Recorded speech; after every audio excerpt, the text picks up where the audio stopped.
¿Qué tal, amigos? Continuamos nuevamente aquí con ustedes y el doctor García Mateo. En el segmento anterior hablamos sobre cuándo realizar la transición de la pastilla o de la incretina inyectada a la insulina. ¿Cuándo? Bueno, esto es algo que lo debemos hablar con el paciente desde el inicio del diagnóstico. El que el paciente no vaya a usar insulina en ese momento, como bien tú dijiste en el otro segmento, el paciente en algún momento lo va a necesitar, ¿verdad? A menos que pues, no exista antes de ese momento. Es porque es una condición progresiva. Ya cuando el paciente se diagnostica con diabetes, ya ha perdido, según estudios grandes, ¿verdad?, que publicó y nos presentó el doctor Ralph DiFronzo en una de las convenciones, ya el paciente ha perdido 80% la producción de insulina por su célula beta, la célula del páncreas que produce insulina. O sea que lo que le queda es un 20%. Y para aferrarse a ese 20%, pues obviamente se trata de hacer, ¿verdad?, y usamos medicamentos que nos podrían ayudar a mantener esa función, pero no importa. A la larga, todos los estudios nos dicen que va a ir deteriorando la producción de insulina en el paciente diabético tipo 2. Así que va a llegar el momento. Y hay que hablarle al paciente de que es una condición progresiva. Tú vas a empezar con estas terapias que no son inyectadas o no son insulina, pero va a llegar el momento que lo vas a necesitar. Y que no es un castigo. No es un castigo. Que esto es algo que tu cuerpo lo va a necesitar porque ya no lo vas a producir por historia natural de la enfermedad. Así que lo que vamos a hacer es orientar al paciente desde el inicio para que su aceptación sea mejor.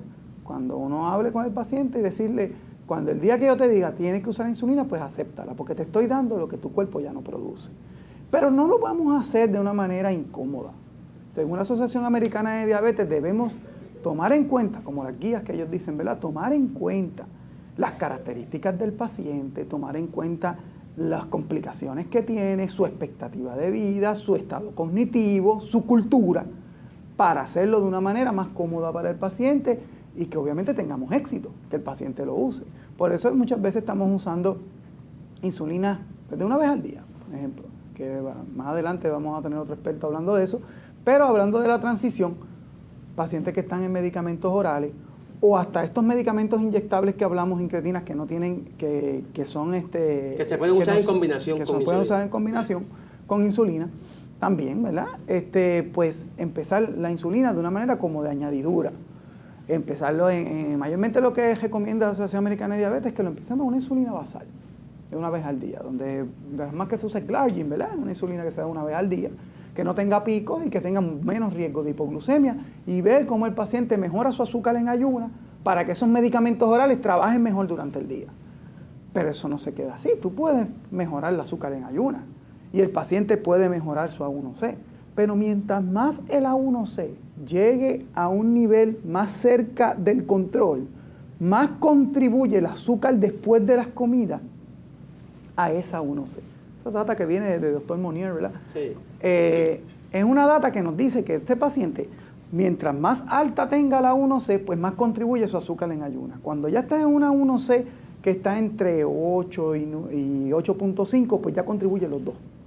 Y hay que manejar el azúcar en ayuna, pero hay que estar pendiente del azúcar postprandial. Por eso es que hay pacientes por ahí que me dicen, ay doctor, pero si a mí me amanece el azúcar en 90, en 100, ¿y por qué yo tengo el A1C, que es lo más importante según usted me ha dicho?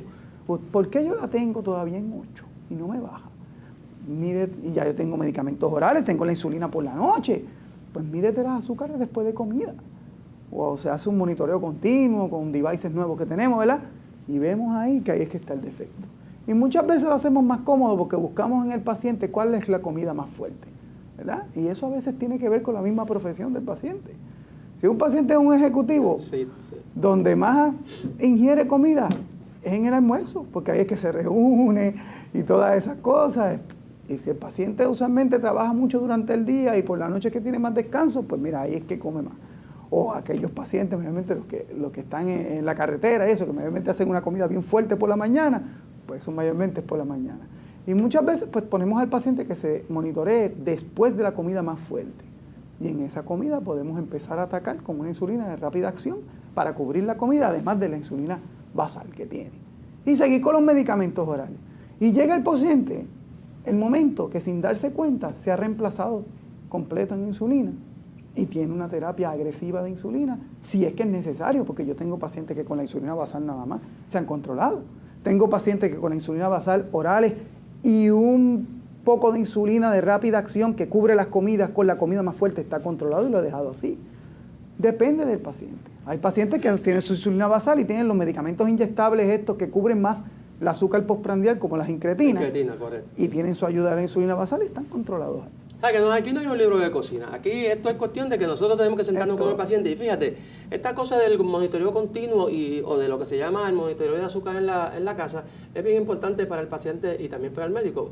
Al paciente como que le da, yo lo estoy viendo ahora que he modificado lo que estoy haciendo, estoy tratando de que el paciente se comprometa más al monitoreo y que vea por qué ocurren las cosas, porque por eso que tú decías, el paciente me decía, doctor, esta mañana tenía 100 de azúcar, así que no me puse insulina. Error. El problema, error. Y eso ocurre mucho, porque el paciente sigue todavía pensando, como nosotros le decimos, que de 70 a 110 está normal. Pues entonces él sigue pensando que si tiene 100 no se tiene que poner insulina. ¿A qué me lo voy a poner? ¿Por qué no me la va a poner? No, entonces ahí vino y el desayuno, pues están los pancakes y todo esto. Exactamente. Y ahí cuando se mide después, y eso es que a veces que el paciente lo vea. Lo vea, que él se dé cuenta. Mídete después para que tú veas. Adiós, doctor, ¿por qué no te pusiste insulina? Y los míos me lo dicen, doctor, yo esta mañana yo tenía 70 de azúcar, así que no me puse de insulina. Y yo mira este azúcar de mediodía cómo está. Está alta, ¿verdad? Pues porque no te pusiste de insulina esta mañana. Te subió el azúcar, estás usando basal, así que no te bajó el azúcar después que comiste, porque no tienes nadie que te ayude a bajarla. Claro. Así que tienes que tener pendiente, y ellos se dan cuenta ya de por qué están pasando las cosas. Eso es un cambio que yo he hecho en mi manera de educar a los pacientes que está dando resultados, a ver si por lo menos logro que ese % de pacientes diabéticos que usa insulina en Puerto Rico esté mejor controlado. Porque le estamos dando insulina para controlarlo mejor. Ahora, claro, mi población de pacientes es una población bastante mayor. Si yo tengo un paciente con 7.7 y está en pastillas o está en insulina, ¿tú lo moverías? 80 años. No, depende de las complicaciones. También hay que evaluar al paciente, ¿verdad? Porque tenga 80 años no es que lo vamos a dejarle... Pero claro, un paciente de 80 años que tenga ya insuficiencia renal o tenga problemas cardiovasculares o haya sido ya operado de bypass, corazón abierto, lo que sea, son pacientes que, aunque estén estables, pues no se ha demostrado en la data clínica que ser tan agresivo en los diferentes estudios que tenemos, ACCORD, VADT, el Advance, todos esos estudios nos han dicho, ¿verdad?, que son bastante recientes, que en ese tipo de pacientes ya con complicaciones, con una expectativa de vida un poco más baja, llevarle la 1C a un nivel tan bajo, ¿verdad?, no hay beneficio y puede aumentar el riesgo de hipoglucemia. Así que ese paciente, si tiene unas complicaciones, con 7.7 yo estaría tranquilo. Y yo también. Individualizar. Y hay que entender que cada vez que baja el azúcar, el corazón se excita. Sí. Empieza a latir más rápido. Un paciente que tiene problemas con el manejo de oxígeno a nivel del músculo cardíaco va a aumentar la isquemia. O sea que esto, por eso es que no puede ser terapia escrita como un libro de cocina. Esto tiene que ser un paciente individual. Y salió aquel y le va a preguntar, es que no se tratan igual. El paciente, doctor, la vecina mía usa tal cosa, ¿y por qué yo no puse lo mismo? Porque tú no eres igual a tu vecino. No eres igual, eso hay que educarlo. Sí. Y eso es importante. Eso es lo que queremos hacer con este programa, que los pacientes entiendan de que no hay dos seres humanos que sean iguales, ni los gemelos. Los gemelos pues siempre piensan también de manera diferente. O sea, y una vez que comenzamos a ese paciente en insulina, que ha ido por la transición o que es un paciente que cuando llegó con una glucosilada alta y síntomas de hiperglucemia. Claro. Que nosotros entendemos que necesita insulina. Una vez que hacemos eso, ¿se le puede quitar la insulina? Bueno, eso depende también, individualizar. Yo creo que aquí la palabra clave es individualizar, ¿verdad? Hay pacientes, por ejemplo, que me llegaron con una 1C, como bien tú dices, y unos síntomas de toxicidad por glucosa, que llaman glucotoxicidad. Y ese paciente se empezó en insulina, mejoró el control glicémico, y ese páncreas empezó a liberar insulina otra vez, como que rejuveneció, claro, se le quitó la intoxicación. Claro, porque una de las cosas que hace la insulina es mejorar la función del páncreas. Eso mismo. Entonces, bajar la glicemia, descanso, empieza a secretar insulina, y ese paciente con insulina, uno lo sigue de cerca, y si empieza a tener hipoglucemia, disminuciones de glucosa anormales, pues uno va disminuyendo la cantidad de insulina, disminuyéndolo poco a poco hasta que podría quedarse en unas dosis de insulina muy leves o hasta podría descontinuar la terapia de insulina manteniéndolo en medicamentos orales, ir añadiendo medicamentos orales y ir quitando la insulina. Hay pacientes que no. O hay pacientes que en realidad ya mayores era un diabético tipo 1 y en realidad pues no podemos quitarle la insulina y hay marcadores que podemos hacer en esos diabéticos cuando los sospechamos y podemos tomar decisiones terapéuticas más acertadas.